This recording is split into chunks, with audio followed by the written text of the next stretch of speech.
Hello everyone, कैसे हैं आप सब? आई होप बहुत अच्छे होंगे। और इस वीडियो में हम साइकोलॉजी के 5 पॉइंट बताएंगे कि साइकोलॉजी को आप कैसे इम्प्रूवमेंट कर सकते हैं अपनी साइकोलॉजी में। तो साइकोलॉजी कैसे ख़राब होती है इस पर भी डिस्कस करेंगे। तो आइए शुरू करते हैं। सबसे पहले हम साइकोलॉजी के बारे में साइकोलॉजी आपकी जो होती है ये ख़राब क्यों होती है? साइकोलॉजी ख़राब इस वजह से होती है कि आपको लॉसेज और लॉसेज होते, जब लॉसेज पर लॉसेज होते हैं बार बार, तो हमारी साइकोलॉजी ख़राब हो जाती है। और इसमें क्या होता है, हम इसको माइंड को कंट्रोल नहीं कर पाते और हम इसमें गलत डिसीजन लेने लगते हैं। गलत डिसीजन का मतलब है कि अगर हमारा ट्रेड नहीं भी बन रहा है तो भी हम ट्रेड लेने की कोशिश करते हैं। तो इसी को हम साइकोलॉजी कहते हैं कि हमारी साइकोलॉजी खराब हो चुकी है। तो आइए इसे कैसे ठीक करें, इसको डिस्कस करते हैं। सबसे पहला पॉइंट होता है हमारा साइकोलॉजी को, जैसे हमारी साइकोलॉजी जैसे कि खराब हो जाती है लोसिज पर लोसिज कर करके। तो सबसे पहला पॉइंट आता है हमारा कि हम किसी स्ट्रैटेजी पे काम नहीं कर रहे होते। हम रैंडमली आप ट्रेड ले रहे होते हैं। अगर हमारे पास कोई ऐसी स्ट्रैटेजी होगी, स्ट्रैटेजी का मतलब होता है कि हमारा एक ऐसा सेटअप, जब वो सेटअप बनेगा तभी हम ट्रेड लेंगे। तो उससे क्या होगा कि हम मार्केट में रैंडमली ट्रेड नहीं लेंगे, हम अपने सेटअप का इंतजार करेंगे। वो सेटअप जब बनेगा तभी हम ट्रेड लेंगे। उससे क्या होगा कि हमारे एक तो ट्रेड कम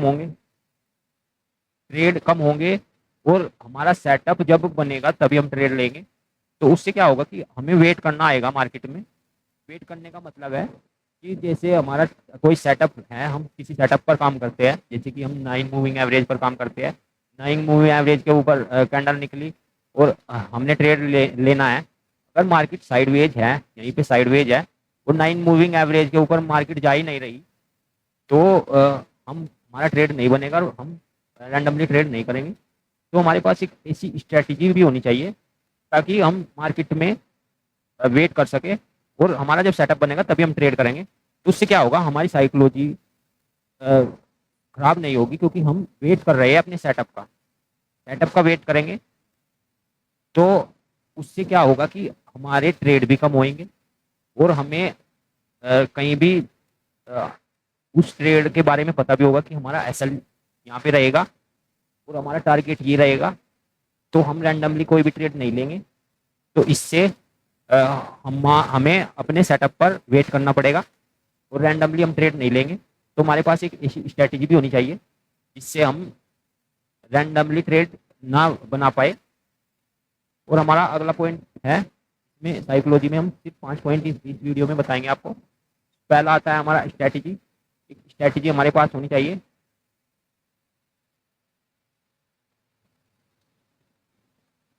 एक स्ट्रैटेजी होनी चाहिए हमारे पास। नंबर 2 होता है रिस्क रिवॉर्ड रेशो। अगर हम रिस्क रिवॉर्ड रेशो पर काम करेंगे तो हम एक तो ट्रेड अच्छे ढूंढेंगे जिसमें हमारा रिस्क रिवॉर्ड रेशो कम से कम 1:2 का टारगेट अगर हम नहीं किसी ट्रेड में ले पा रही है तो हम end of the month losses में ही रहेंगे। दूसरा पॉइंट हमारा आता है 1:2 का टारगेट हमें लेना है। 1:2 का टारगेट हमें हर ट्रेड में लेना है। इससे क्या होगा कि हम प्रॉफिट की तरफ ज़्यादा, प्रॉफिट हमें ज़्यादा होने के चांसेस ज़्यादा होंगे। 1:2 का टारगेट तो हमें लेना ही है। मार्केट उससे ज़्यादा दे दे तो कोई दिक्कत नहीं, लेकिन 1:1 का टारगेट पर हम ट्रेड नहीं करेंगे। ये एक माइंड में आपको बैठाना पड़ेगा। इससे क्या होगा कि हम जब भी हम ट्रेड करेंगे तो उससे क्या होगा कि जब भी हम ट्रेड करेंगे तो हमें हमारे प्रॉफिट होने के चांसेस, अगर हमें अगले ट्रेड में लॉसेज भी होता है, हमें एक ट्रेड में 1:2 मिल गया और हमारे 2 ट्रेड गलत भी जाते हैं तो हम कोस्ट टू कोस्ट ही रहेंगे, हमें कोई प्रॉफिट एंड लॉस नहीं होगा। लेकिन अगर हम 1:1 पर काम करेंगे तो हम लॉसेज में ही जाएंगे ज़्यादातर। 1:2 1:3 का टारगेट हमें मिल जाएगा तो हम अच्छे से आगे सर्वाइव कर पाएंगे मार्केट में।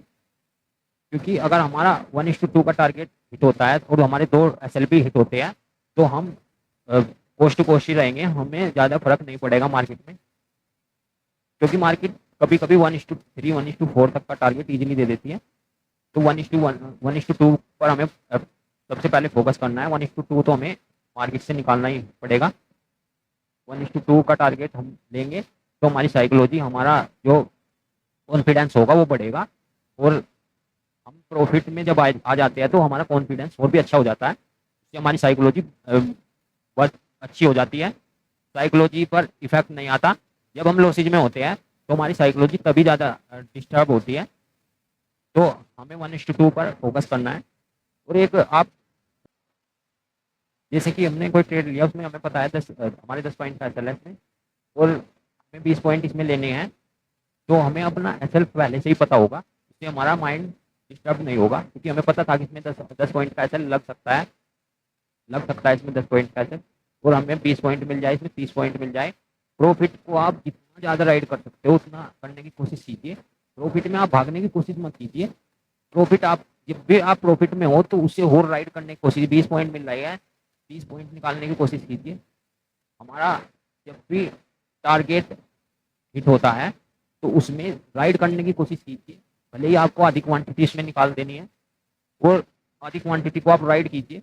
कि जब तक आप राइड करना नहीं सीखोगे तो हमारी साइकोलॉजी उस तरीके से आप बिल्ड करनी पड़ेगी। एक बार आपको राइड करना आ गया, प्रॉफिट में राइड करना आ गया, तो आपकी साइकोलॉजी अपने आप सही हो जाएगी। क्योंकि साइकोलॉजी तभी खराब होती है जब हम लॉसेज में होते हैं। जब हम प्रॉफिट में होते हैं हमारी साइकोलॉजी ठीक रहती है।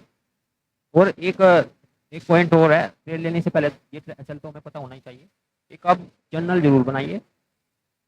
जर्नल से क्या होगा कि हम अपना वीकली में जितने भी ट्रेड लिए हैं आप उनको एनालाइज कीजिए। एक वीक का आप अपने जर्नल बना करके उन्हें देखिए, हमने इस वीक में कौन से ट्रेड में क्या गलती की है। हमने अपना बड़ा एसएल तो नहीं दिया किसी ट्रेड में, क्योंकि क्या होता है, सबसे ज़्यादा साइकोलॉजी तब खराब होती है जब हमारा एक ट्रेड में ही हमने वहाँ पे 10 पॉइंट का एसएल सोचा था और उसमें हमने 50 पॉइंट का एसएल दे दिया। तो सबसे ज़्यादा इफेक्ट तभी आता है हमारे पीएनएल पर भी और हमारी साइकोलॉजी पर भी। जब हम अपना एसएल डिसाइड करके भी वहाँ पे अपना एसएल नहीं लेते तो सबसे बड़ा इफेक्ट हमारी साइकोलॉजी पर तभी पड़ता है जब हमें बड़ा लॉसेज होता है। तो कोशिश कीजिए कि हम किसी भी ट्रेड में बड़ा लॉसेज ना दे। ये अगर एक बार हमें हैबिट पड़ गई इस चीज़ की कि हम बड़ा एसएल नहीं देंगे, छोटे एसएल में ही निकल जाएंगे। जब हम लॉसेज में होते हैं तो हमें छोटे से छोटा एसएल ढूंढना है चार्ट पर, कि हमें छोटा से छोटा एसएल कहाँ पे मिल सकता है, वहाँ पे हम ट्रेड प्लान करेंगे। जब आपको ये करना आ गया तो आप समझ जाइए कि आप प्रॉफिटेबल जर्नी स्टार्ट कर चुके हैं। भले ही आपको अभी सफलता नहीं मिल रही, लेकिन आने वाले टाइम में आप बहुत ही जल्दी उसको शुरू करने वाले हैं। तो जब भी आप छोटे एसएल से बड़ा टारगेट देने की जो स्ट्रेटेजी है उस पर काम करेंगे तो आपकी साइकोलॉजी दिन पर दिन अच्छी होती चली जाएगी। कल हम एक वीडियो डालेंगे जिसमें 2 स्ट्रेटेजी आपको दी जाएगी। अगर आपने चैनल सब्सक्राइब नहीं किया तो सब्सक्राइब कीजिए। और ये 3 से 4 पॉइंट आपको साइकोलॉजी के ध्यान रखने हैं। पहला 1:2 का टारगेट तो लेना ही है। दूसरा, स्ट्रेटेजी, अपनी एक स्ट्रेटेजी बनाइए, स्ट्रेटेजी पर काम कीजिए। इससे वेट करना आएगा आपको मार्केट में, उससे वेट करना आएगा, सेटअप का वेट करेंगे तो आपको जो आपके ट्रेड होंगे वो दिन में 1 से 2 ट्रेड ही प्लान कीजिए। ज़्यादा ट्रेड आप प्लान करोगे तो आप लॉसेज में ही रहोगे, तो आप ट्रेड भी कम लोगे। 1:2 लीजिए, स्ट्रेटेजी पर काम कीजिए। ट्रेड लेने से पहले आपको एसएल पता होना चाहिए अपना, और एक जर्नल जरूर बनाइए आप अपना। और आपको एक दिन में जितना लॉसेज करना है 1 या 2 ट्रेड में, वो आपको पहले से ही डिसाइड करना पड़ेगा। ये 3 से 4 पॉइंट है जो आपकी साइकोलॉजी को एक नेक्स्ट लेवल लेकर के जा सकते हैं। अगर आपने इस पर 2 महीने काम कर लिया तो आपकी साइकोलॉजी कभी भी खराब नहीं होगी, क्योंकि हमें सब पॉइंट अपने पता है, वीक पॉइंट हमें अपना पता है कि बड़ा लॉसेज होगा तो हमारी साइकोलॉजी खराब हो सकती है। जब हम इन चीज़ों पर काम करते हैं तो हमारी ट्रेडिंग एक नेक्स्ट लेवल पहुंच जाती है।